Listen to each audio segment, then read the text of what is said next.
é o terceiro episódio do Ponte Europa. Temos um homem do Norte com sotaque. É médico, especialista em medicina interna, nasceu em Coimbra, mas viveu sempre no Porto. Gosta de banda desenhada, tem uma newsletter chamada Parlamentário. Foi deputado, secretário de Estado da Saúde, é vereador da Câmara Municipal do Porto e agora eurodeputado desde 2019. Manuel Pizarro, muito bem-vindo. Como é que vai a saúde do projeto europeu? Costuma usar o estetoscópio em Bruxelas? Olá, Diana. Bem, como a grande parte deste mandato que eu iniciei no meio de 2019 foi vivido na pandemia, a verdade é que os temas da saúde se tornaram centrais na União Europeia. E eu acho que a reação da União Europeia à pandemia ajudou muito a reconciliar os cidadãos europeus com a ideia da Europa e com o projeto europeu, porque acho que verdadeiramente,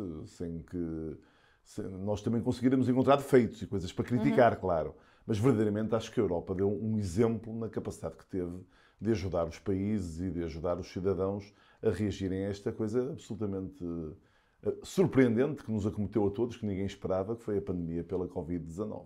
E o Manuel, inclusivamente, fez uma espécie de interregno nas suas funções para ir ao Hospital São João. Sim, Durante a pandemia. Eu sou médico do quadro do Hospital São João, tenho muito orgulho nisso.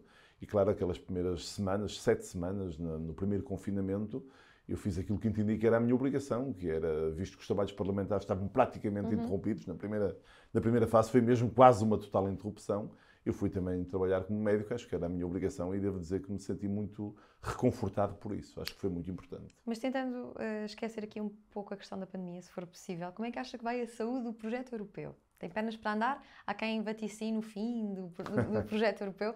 Como é que olha para ele? Eu sou otimista e europeísta. Eu acredito mesmo que é pelo aprofundamento da cooperação na Europa que nós conseguiremos progredir, não apenas manter, mas fazer evoluir o nosso modelo social, porque nós podemos olhar para a Europa de muitas formas. Nós somos a região mais próspera do mundo, a região com menos desigualdades do mundo, mas ainda assim eu não me consigo esquecer que há 90 milhões de europeus que vivem abaixo do limiar de pobreza, entre os quais 20 milhões de crianças vivem em situação de pobreza na Europa. O que quer dizer que nós temos muito a fazer ainda para alcançar mais progresso social e eu acho que manifestamente só o podemos fazer em conjunto. Não podemos falar só da pandemia, mas eu acho que a pandemia também nos dá essa lição.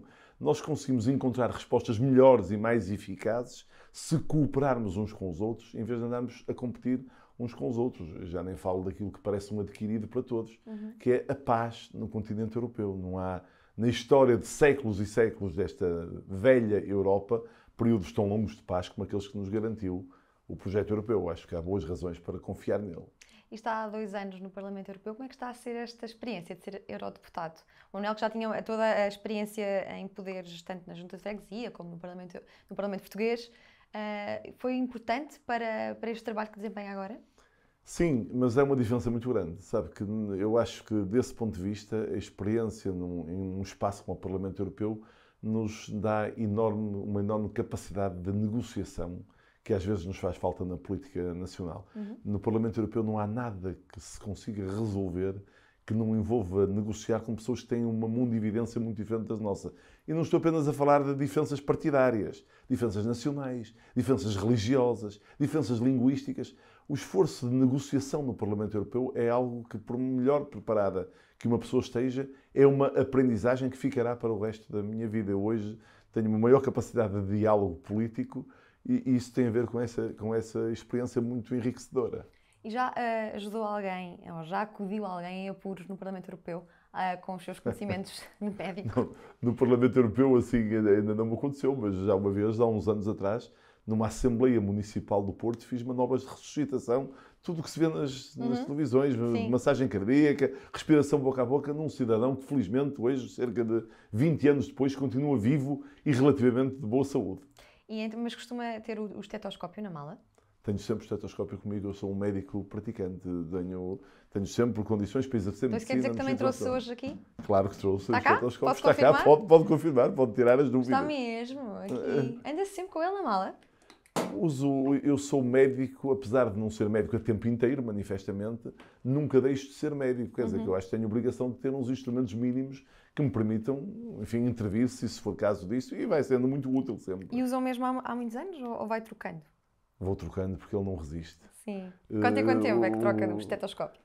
Dura uma década cada estetoscópio, mais ou então, menos. É variável, mas uma década, mais ou menos. E o que é que tem aqui mais na mala? Já sabemos, ou para quem não sabe, é fanático do Futebol Clube do Porto. Você começou por dizer que eu vim do Norte e que vivi toda a minha vida no Porto, mas dá-se o caso que eu sou mesmo portista, cidade invicta. Se houver uma reunião importante no Parlamento Europeu e estiver a dar o Porto, como é que divide o seu coração? Vou à reunião importante e tenho o telemóvel mais ou menos ligado para o jogo com do os alertas. Porto. E tento não me perturbar excessivamente. Mas afeta o seu humor se o Porto perder um jogo importante?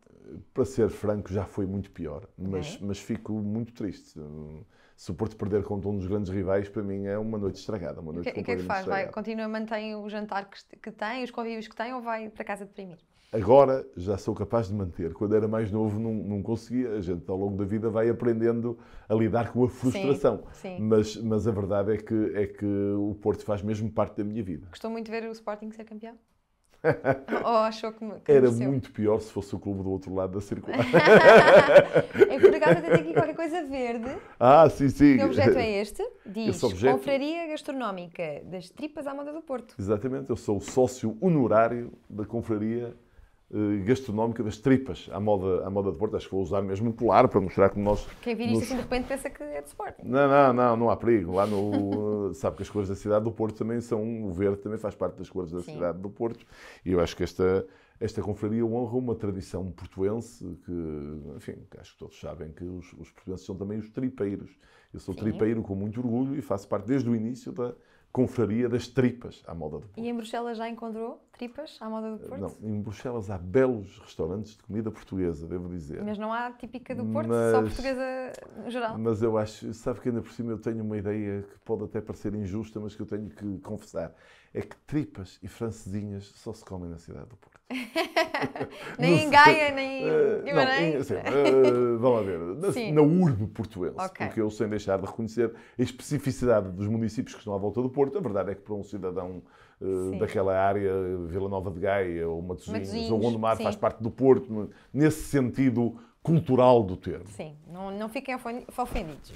Temos aqui também um livro do Richard Zimmler, Os 10 Espelhos, de Benjamin Zarco. Imagino que tenha sido um livro que leu recentemente, gostou muito ou que leu já há algum tempo. É um livro que li já há cerca de um ano. Eu sou o meu hobby, a minha maneira de passar o tempo é ler. Eu sou um leitor, enfim... Sei até que tem uma livraria em construção, já tem 4.000 livros, não é? E já não há espaço no seu T2 para eles. No meu T2 não há espaço, mas eu estou a fazer uma casa que é verdadeiramente uma casa à volta de uma biblioteca. Portanto, a casa tem...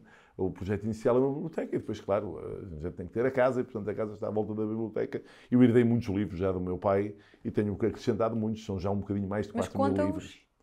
Não, mas tenho um fecheiro, porque senão perdíamos... Mas organiza-os por letras, ordem? Organizo-os por setores, tenho vários setores na biblioteca, os mais importantes são, claro, a literatura portuguesa e a literatura internacional, mas tenho vários setores, também há livros de ensaio e enfim, livros da vida profissional, também conta, mas tenho mais de 4.000 livros. Porque tenho uma admiração imensa pelo Richard Zimmler, que é um escritor com uma dupla nacionalidade. É americano e é português. E sendo português, é portuense, mora na Foz do Douro. E este livro é um livro extraordinário. Ele é um grande escritor. Este livro é um livro... Ele tem muitas histórias que contam a vida dos judeus e as dificuldades das pessoas de raça judaica. Ele próprio é de origem judaica. Ele é nova-iorquino. E este livro conta... É um livro com a sua dificuldade de se ler. É um livro que conta... As dificuldades de afirmação das pessoas em função de uma discriminação que sentem relacionada com a sua raça. É um livro muito bonito. E leu, deixa-me ver, foi esta edição que leu? Foi esta edição que eu li. Deixa-me cá ver se sublinha. Não sublinha os livros, estão impecáveis, como se ninguém tivesse aqui passado. Não, é muito variável, sabe? Calhou. Não pensei nisso porque calhou, tenho livros intensamente sublinhados. Mas a lápis, nada de caneta. Lápis. Não vamos violar o livro. Não se viola um livro com uma escrita à caneta, não. Tem aqui também o Tintim, ou Tantan, não sei como é que diz. Tintim. É o Tintim? Porquê? Porque gosta muito de BD, não é? Ainda não estou completamente aculturado à Bélgica. Eu sou um fanático de banda desenhada desde muito jovem, quando era jovem ainda antes da universidade. E depois da universidade estive ligado à organização do Salão Internacional de Banda Desenhada do Porto. E gosto muito de banda desenhada. Acho a banda desenhada uma forma de arte muito engraçada que supera é uma forma de arte autónoma, não é pintura, nem desenho, nem é literatura. É uma forma de arte que combina tudo isto. E claro, o Tintin é uma figura, para quem gosta de banda desenhada, com leituras muito diferentes. Toda a gente gosta do Tintin. Eu não conheço nenhum amante de banda desenhada que não goste do Tintin. Ainda por cima, acho este boneco muito bonito. Tem um Milou. E onde é que o tem em sua casa? Anda sempre na mala Tenho, mesmo? não, Ou está não, assim? não anda na mala. Na mala é capaz de Não, porque era muito muito arriscado. Há lá em casa uma vitrine com vários bonecos, uns do Tintin e outros do Asterix, que também são outra série. Então, que enquanto eu volto aqui a pôr estes objetos na mala, qual foi o primeiro livro de BD que se lembra de encontrar? Já não me lembro. Acho que talvez o Tintin na Lua, precisamente, que é um livro muito engraçado. As pessoas quase todas conhecem o boneco daquele foguetão. No aeroporto de Bruxelas, em Zaventem, está o foguetão. Há uma reprodução grande desse foguetãozinho em que levou o Tintin à Lua. Talvez tenha sido o primeiro de que me lembro. Então, agora deixando um pouco a BD de lado, já lá voltamos, e falando de cargos governamentais, foi responsável por vários dossiês importantes, como, por exemplo, o alargamento às crianças do programa Cheque Dentista e também pela dinamização da reforma dos cuidados de saúde primários. Para dar apenas 2 exemplos, de que dossiê ou de que projeto se orgulha mais de ter sido o responsável? Talvez precisamente esse do alargamento do cheque dentista às crianças. Aliás, é algo que ainda não está completo, que devia ter continuado, porque o tema da saúde oral é um tema que define uma sociedade. Uma sociedade desenvolvida é uma sociedade onde as pessoas têm que poder sorrir e mostrar os dentes, e nós em Portugal, felizmente, temos vindo a melhorar progressivamente, mas ainda temos excessiva cárie dentária. Isso prejudica a autoimagem das pessoas, prejudica a sua saúde, prejudica a sua capacidade de terem um emprego mais qualificado. É um assunto que ainda continua a merecer uma grande intervenção. Mas o cheque dentista foi uma primeira grande mudança. Tem permitido, ano após ano, que dezenas de milhares de crianças que andam nas escolas vão a consultas dentárias que de outra forma não teriam. E acho que é um belo contributo para mudar a prazo a vida do país. Sim. E que percentagem da sua vida no Parlamento Europeu está relacionada com saúde e medicina? Pouca. Porque no Parlamento Europeu as minhas comissões principais são a Comissão de Empregos e Direitos Sociais e a Comissão de Pescas. Eu só sou suplente na Comissão de Ambiente, Saúde Pública e Segurança Alimentar, a ENVI, que é uma comissão muito importante do Parlamento Europeu. Mas sabe que isso também tem a ver com o facto de que na União Europeia os temas da saúde são relativamente secundários. Relativamente secundários. É espantoso. A pandemia veio mudar isso. Veio mudar completamente isso. E eu acho que hoje há uma consciência, aliás, a Presidente da Comissão Europeia, a Sra. Von der Leyen, no seu discurso ao Parlamento Europeu, não o deste ano, mas o de 2020, assumiu o compromisso de construir a União Europeia da Saúde. Mas eu espero que isso no futuro venha mesmo a mudar no Parlamento Europeu e que haja uma Comissão de Saúde do Parlamento Europeu, porque eu não tenho nenhuma dúvida que a esmagadora maioria dos cidadãos europeus querem muito mais União Europeia na área da saúde. Mas o Manuel Pizarro, quando era pequeno, queria ser médico, político ou astronauta? Verdadeiramente queria ser médico. Era já desde pequeno? Vamos ver, eu não conheci o meu avô paterno, não por nenhuma razão especial, ele não morreu novo, morreu já octogenário, mas porque nasci quando o meu pai tinha 50 anos e, portanto, a distância de gerações era muito grande. O meu avô paterno era médico numa aldeia chamada Fareja, no concelho de Faf. E eu sempre ouvi as minhas tias contarem as histórias heroicas do médico da aldeia, de uma espécie de João Semana. Eu não sei dizer com que idade é que eu decidi que queria ser médico, mas eu lá para os 6 anos já achava que ia ser médico. Agora, eu tenho uma resposta a essa pergunta da medicina e da política. Há um médico alemão muito importante do final do século XIX, ele morreu já no início do século XX, chamado Rudolf Virchow. É um médico, as pessoas de medicina sabem quem ele é porque ele deu nome a umas coisas. Que também também era médico e político. E que disse uma frase que eu não consigo dizer melhor, que é: a política é a medicina em larga escala. Muito bem. Mas como é que no meio da exigência da medicina surgiu o interesse pela política?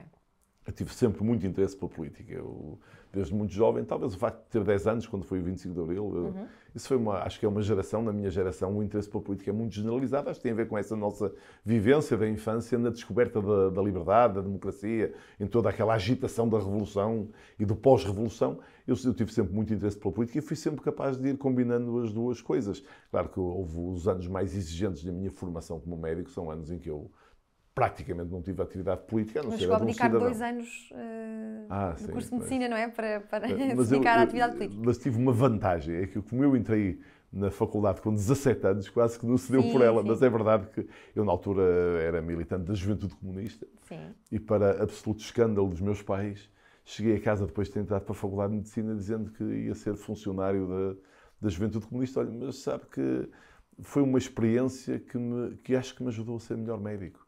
Porque eu venho, apesar de tudo, de uma classe média, de uma classe média alta do Porto. Meu pai era engenheiro, administrador de uma empresa. E esses anos foram anos em que eu contactei com pessoas do povo, tive um contacto popular muito estreito. E eu acho que isso acabou por ajudar numa certa maneira que eu tenho de me conseguir relacionar com todas as pessoas de forma mais fácil. Como disse, chegou a fazer parte da JCP, foi militante do PCP durante 13 anos. Quando é que percebeu que o PS lhe enchia mais as medidas? Isto não foi assim uma transição direta. Sim, Primeiro foi 13 anos ainda é muito. Primeiro foi preciso, mas foram 13 anos, sim, é verdade, entre os 13 e os 26. Eu entrei para a União de Estudantes Comunistas, ainda existia, com 13 anos, e militei com muito orgulho na Juventude Comunista durante muitos anos, no Partido Comunista. Era mais rebelde até aos 26? Acho que até me tornei mais rebelde depois. Pois? Acho que até me tornei mais rebelde depois. Não sei, é difícil dizer.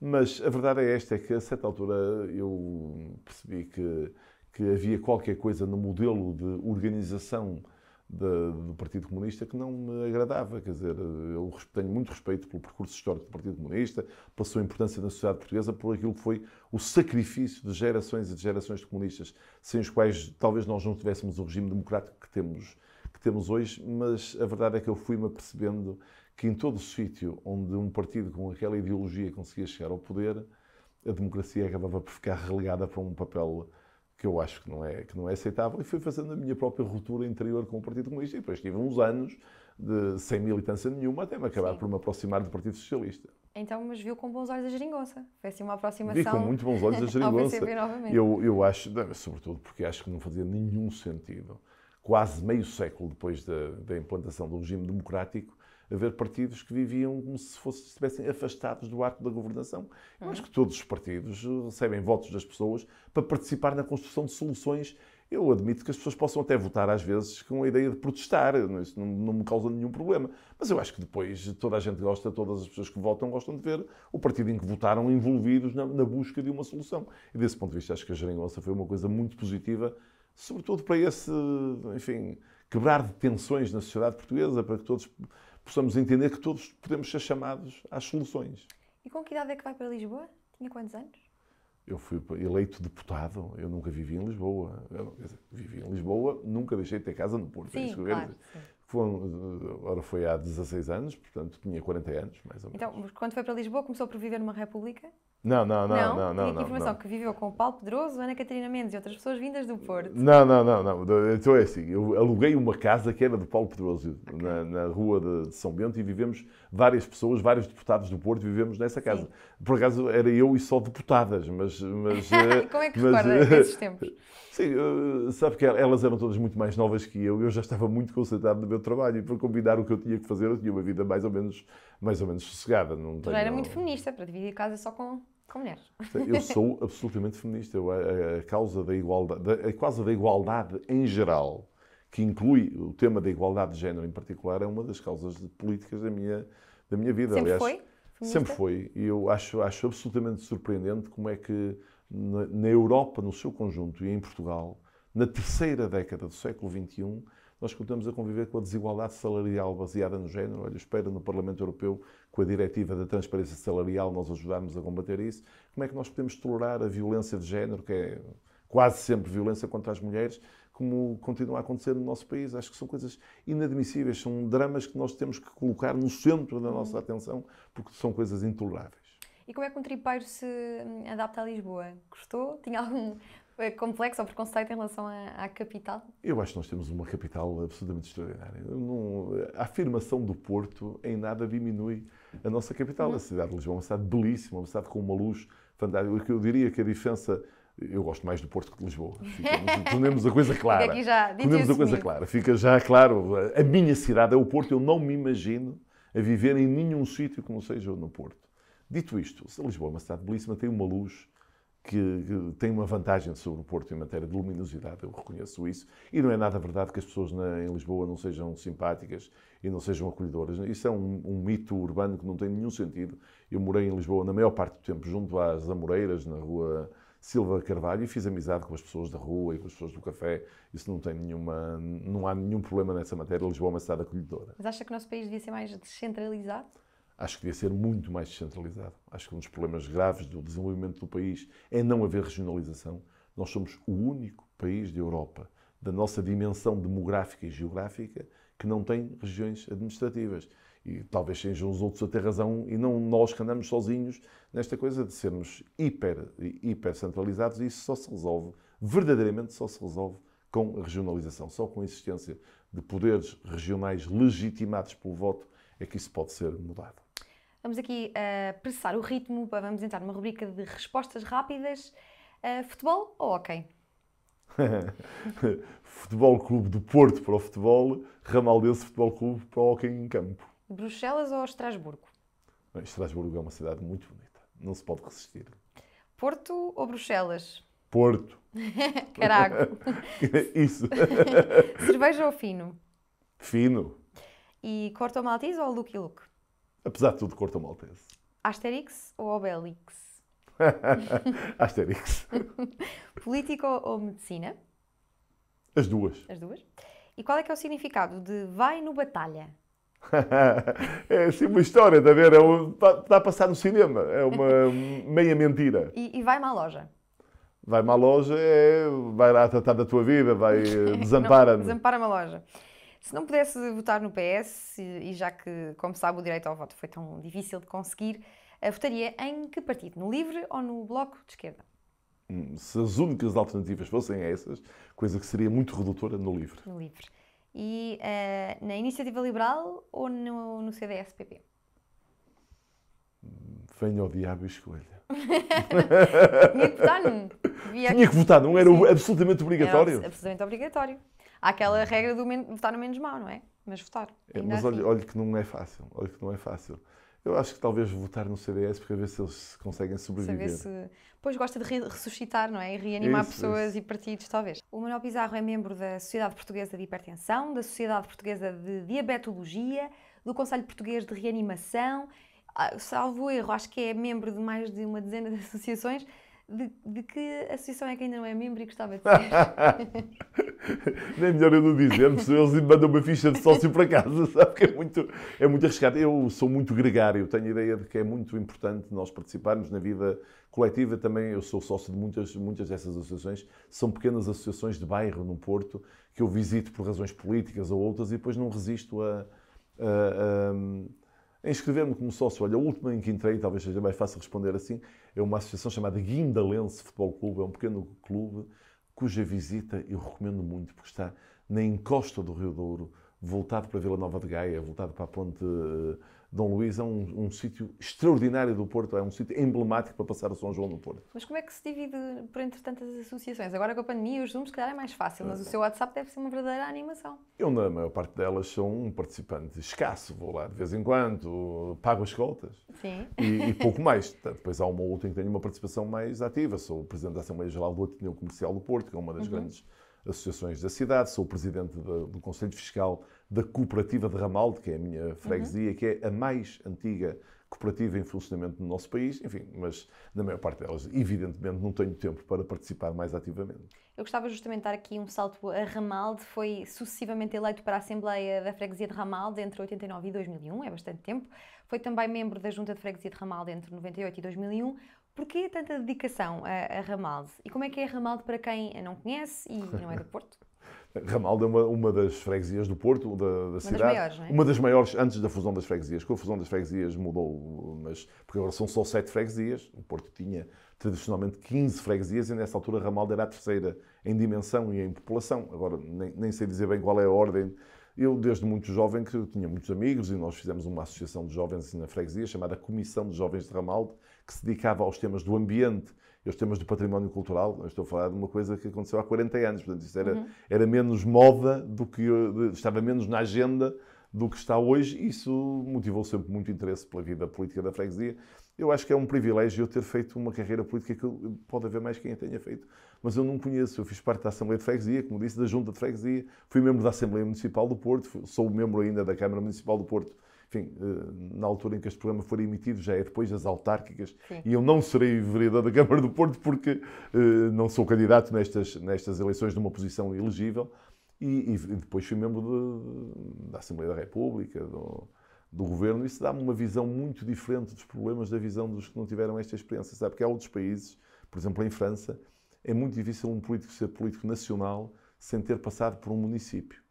E se ouvir, o nosso Primeiro-Ministro está sempre a dizer que a visão dele da política mudou depois de ter sido Presidente da Câmara Municipal de Lisboa. É que se vê a política de outra forma, com uma experiência de proximidade na política, muda a nossa maneira de ver a forma como fazemos as coisas. E Ramalho é uma freguesia tão grande que até alberga a sede da Iniciativa Liberal. Há espaço mesmo para muita coisa lá. Eu isso não sabia, mas são muito bem-vindos. Nós temos um grande espírito de... Eu sou uma pessoa muito tolerante e acho que uma coisa boa da nossa vida democrática, e em especial no nosso país, é, apesar de um ou outro laivo de sectarismo exacerbado, nós, em geral, vivemos num regime de tolerância. Acho isso muito importante.